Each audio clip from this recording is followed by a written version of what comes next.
అసలు ఫిస్టులాలు ఎందుకు ఫామ్ అవుతాయి? చాలామందికి ఇదే డౌట్. ఫిస్టులాలు ఎందుకు ఫామ్ అవుతాయి అని అడుగుతుంటారు. సో ఫిస్టులాలు ఎందుకు ఫామ్ అవుతూ ఉంటాయి అంటే యానల్ గ్లాండ్స్ అంటాం. అంటే ఈ యానల్ కెనాల్ కింద భాగంలో యానల్ గ్లాండ్స్ అని ఉంటాయి. ఆ యానల్ గ్లాండ్స్ మనకు సెక్రీషన్స్ రిలీజ్ చేస్తూ ఉంటాయి. ఓసారి అవి బ్లాక్ అయిపోవడం వల్ల అక్కడ చీముగడ్డలు ఫామ్ అవుతూ ఉంటాయి. ఈ యాబ్సెస్ ఎప్పుడైతే మనకు మోషన్ పోయే ద్వారం పక్కన గనక ఎక్కడైనా గనక చీముగడ్డ తయారయ్యిందంటే ఇమ్మీడియట్గా డాక్టర్ని సంప్రదించి ఆ చీముగడ్డకి ట్రీట్మెంట్ తీసుకోవాలి. బట్ చాలామంది ఏం చేస్తారంటే మోషన్ బాగుంది, ఫ్రీగా ఉంది, కొంచెమే పెయిన్ ఉంది, మందులు వేసుకుంటే కరిగిపోతుంది, అంతకదే పగిలిపోతుంది అని చెప్పేసి చాలామంది దాన్ని నెగ్లెక్ట్ చేస్తూ ఉంటారు.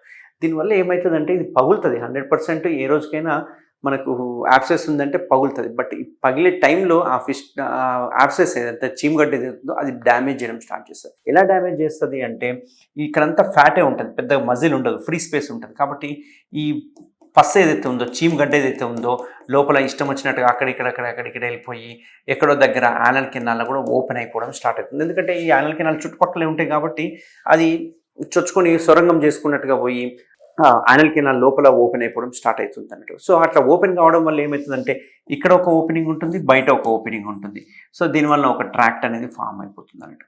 ఈ ట్రాక్ట్ ఏదైతే ఉందో ఈ ట్రాక్ట్ ఫామ్ అవ్వడాన్నే మనము ఫిస్టులా అంటాం అన్నట్టు.